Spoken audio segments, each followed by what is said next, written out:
Pessoal, então continuando aqui com o segundo bloco dentro desse manejo nutricional do milho, eu vou colocar aqui para vocês o que no Mato Grosso é comumente feito em termos de nitrogênio, fósforo e potássio. Não é uma recomendação, mas sim o que é realizado na maioria das regiões. Então, quanto a nitrogênio, né? Quanto que a gente aplica no milho safrinha? De 100 a 110 kg de nitrogênio. E eu digo que nós evoluímos nos últimos anos, porque a gente aplicava até 5, 6 anos atrás, em torno de 70 kg de nitrogênio era a nossa média. Então nós conseguimos alavancar um pouco mais aí esse número.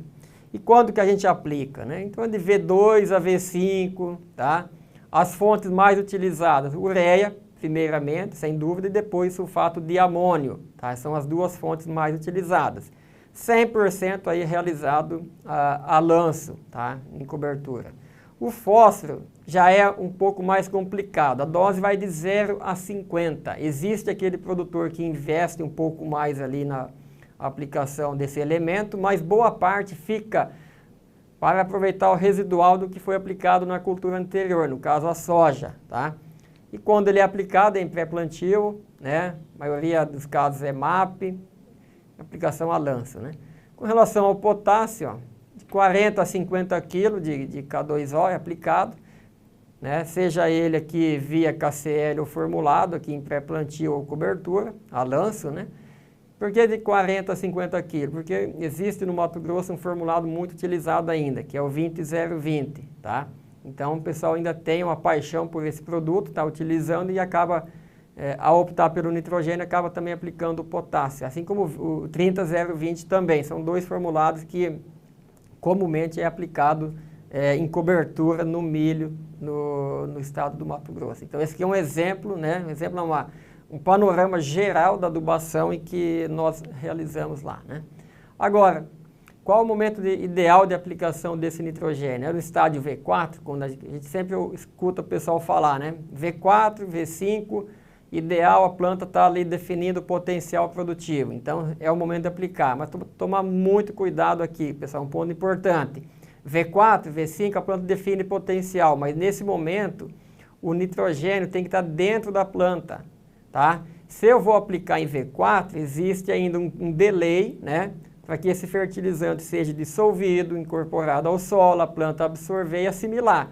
Então vai me jogando para frente esse efeito benéfico desse elemento. Então, se eu quero ter um potencial, né, um bom potencial, eu tenho que antecipar ainda mais esse nitrogênio. Esse é um posicionamento muito firme que a gente tem batido lá no estado do Mato Grosso. Tá? E eu vou mostrar alguns dados nessa linha.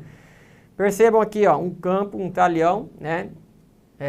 Aqui estava se fazendo adubação nitrogenada e fosfatada no suco de plantio e por algum motivo falhou uma linha, tá? Então vejam o efeito dessa falta desse nitrogênio no milho safrinha, tá? Então ficou nítido, né, o arranque inicial comprometido aonde falhou essa fertilização, tá? Então começa a acometer meu potencial produtivo. Aqui são imagens de um experimento que nós colocamos 40 kg de N no momento do plantio. Tá? À esquerda aqui, ó, o tratamento que não recebeu nitrogênio, são plantas coletadas no estádio de V7, tá?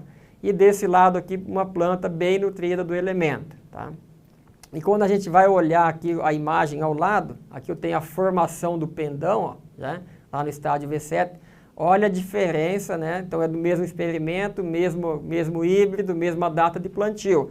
Mas olha a diferença já na formação das estruturas reprodutivas, né? No caso aqui o pendão, tá? Então eu consigo já ter um maior desenvolvimento quando eu começo a aportar nitrogênio mais cedo, tá? Aqui também nós conseguimos ver a formação da espiga, ó, né? Já sendo mais, tendo uma limitação quando nós não temos esse nitrogênio sendo aplicado.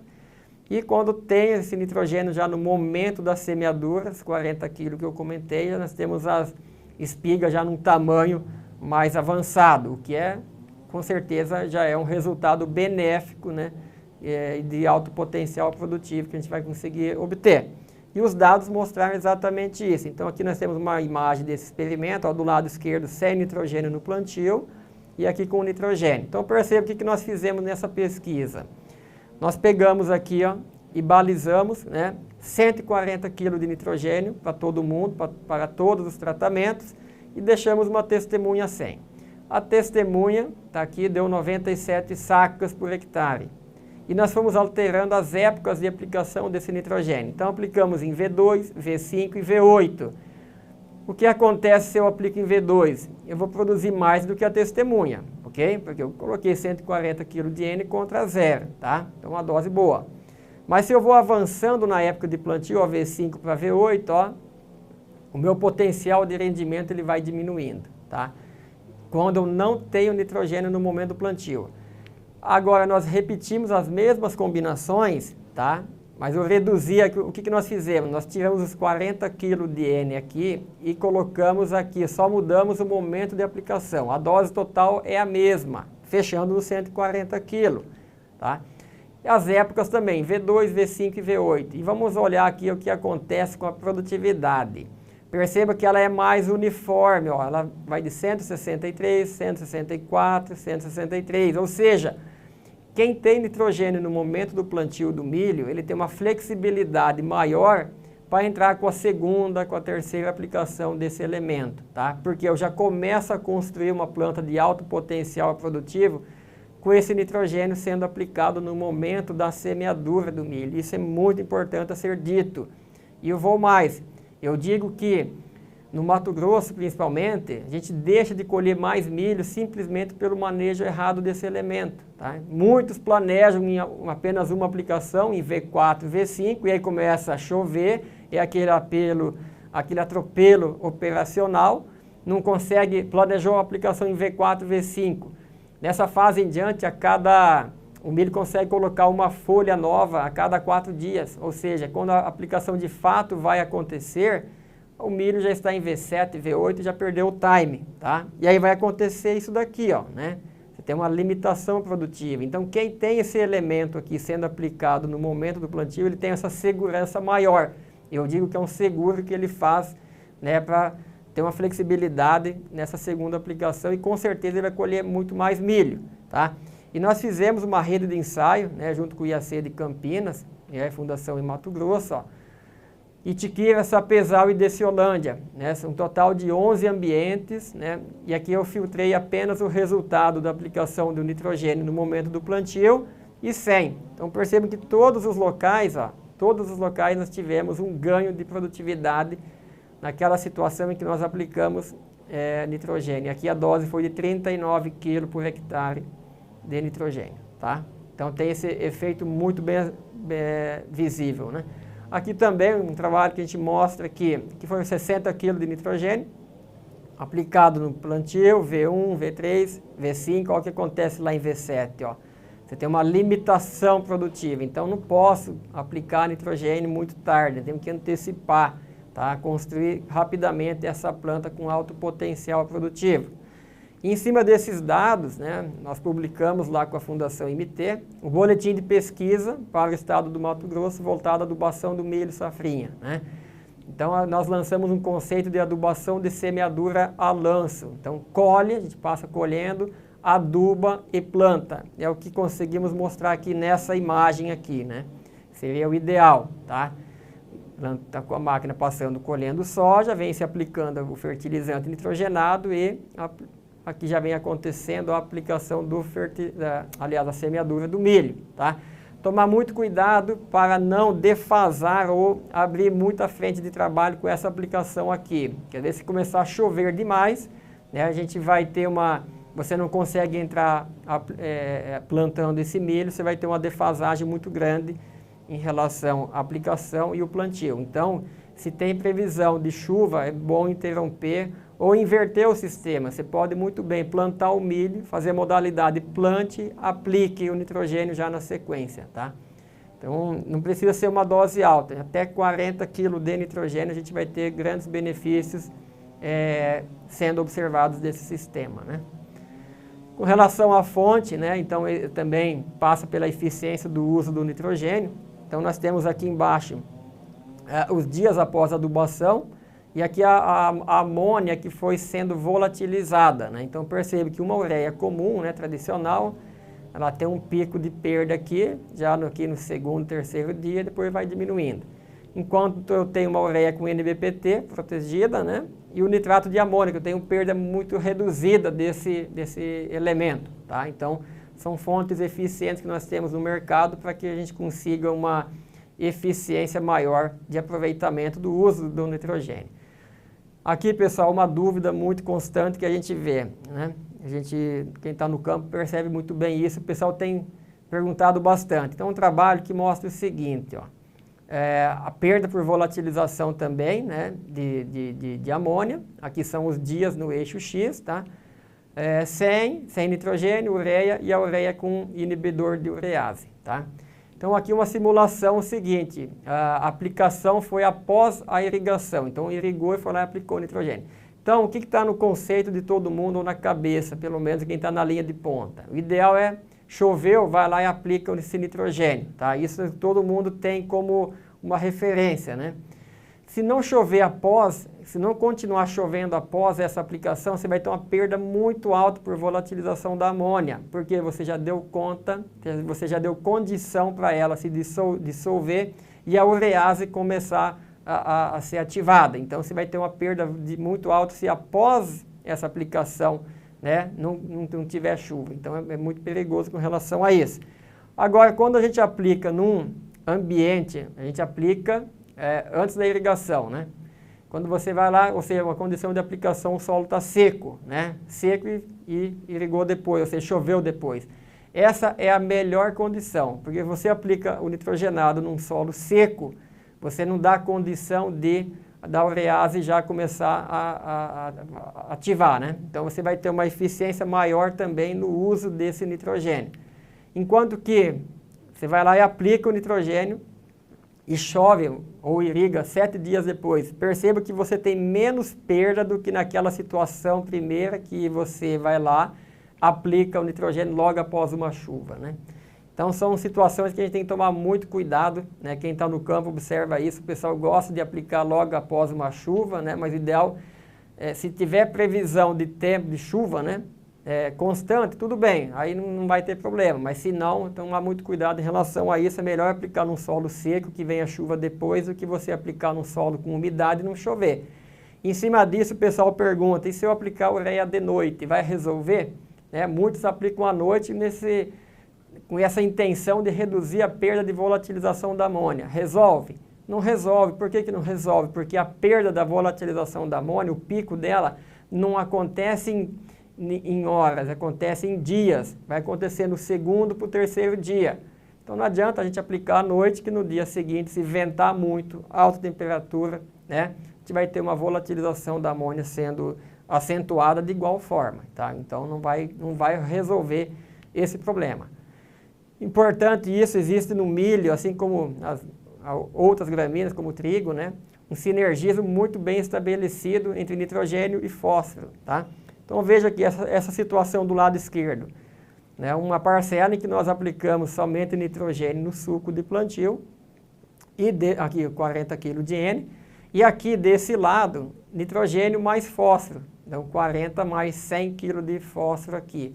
Isso, pessoal, numa área com fertilidade alta, tá? Um solo que tem acima de 60% de argila.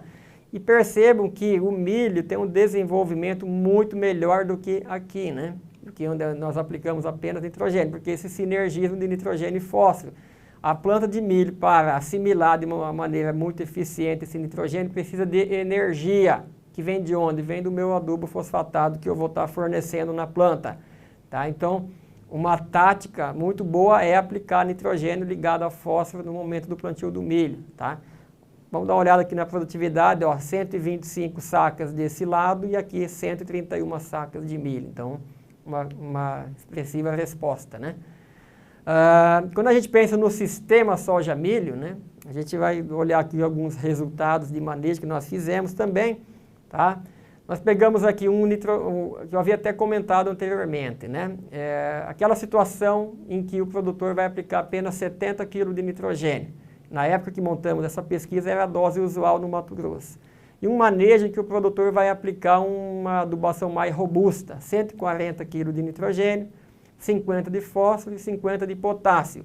Isso combinado à ausência de cloreto de potássio na soja, 125 e 250 kg de KCl, tá?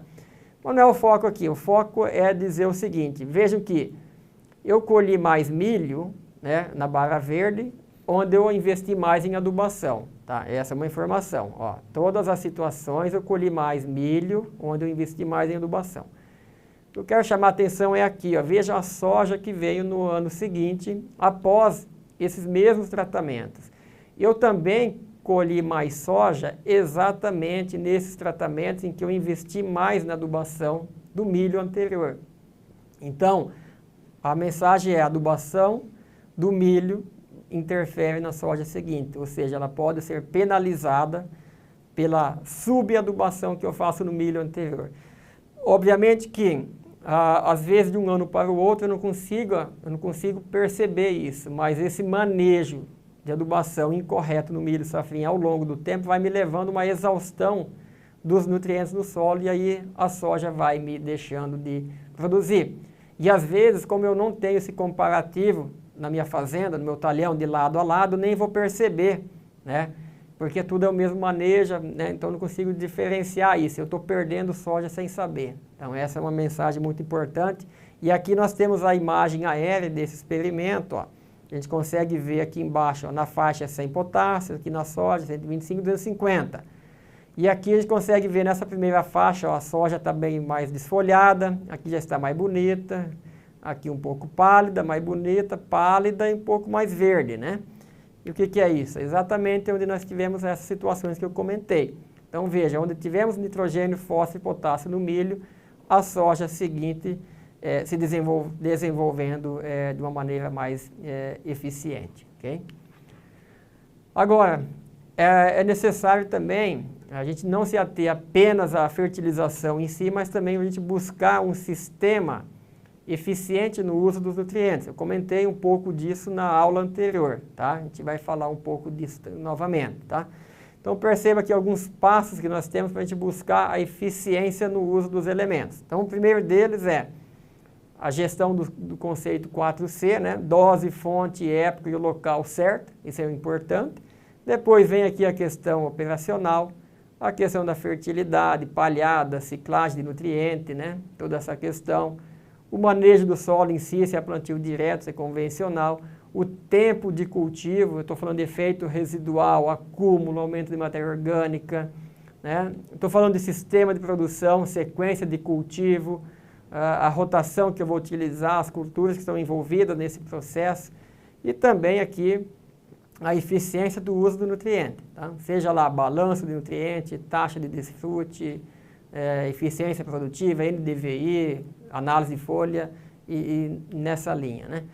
E aqui eu mostro para vocês, essa aqui é uma fazenda que tem lá no Mato Grosso, do José Eduardo Macedo, boa parte de vocês o conhece, conhecido como Zecão, né? Ele é um produtor que tem feito isso há muito tempo em sua fazenda, um sistema rotacionado de cobertura, de mix, né? E o aporte de palhada que ele tem feito é muito grande, né? Então a gente consegue ver nessa foto, ó. Então ele tem feito isso a nível de campo, ele é um dos poucos que consegue plantar arroz em terras altas, em sistema em terra velha também, né? Que o arroz é de área nova, né? Por tolerar um pouco mais esse alumínio e essa condição de solo recém-revolvido. O desafio é plantar arroz em terra velha, em plantio direto, e ele consegue fazer isso muito bem, porque ele tem uma rotação bem estabelecida, né, e os efeitos que ele consegue ter no solo é muito bom, né?